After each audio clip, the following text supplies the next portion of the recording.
ای جماعت از چه مینالی؟ ایراد از شماست. ما به دزدان خانه دادیم و همینا حق ماست. مرگ بر آن دورها گفتیم دزد در خانه بود، آخر آن خانه زیبا همین ویرانه بود. مثل زالوها تمام خون ما را خوردن، هرچه هست و بود را اونها به یغما بردن. این دیگر در ذهن مردم دین دزدان حک شده، راه مردم سالها از راه دین ملفک شده. عشق ممنوع و اسارت در خیابان می شود، سالها میخانه ها در خانه پنهان می شود. سفره ها خالی، پدر شرمنده فرزند شد، هر که حرف حق گفت تا روز ابد در بند شد.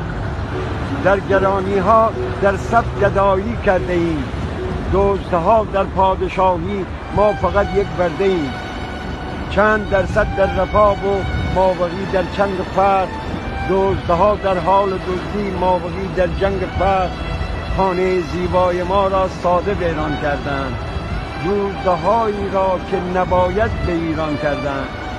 راست میگویی خود کرده را تدبیر نیست، ساختن سخت است و امیدی به این تغییر نیست.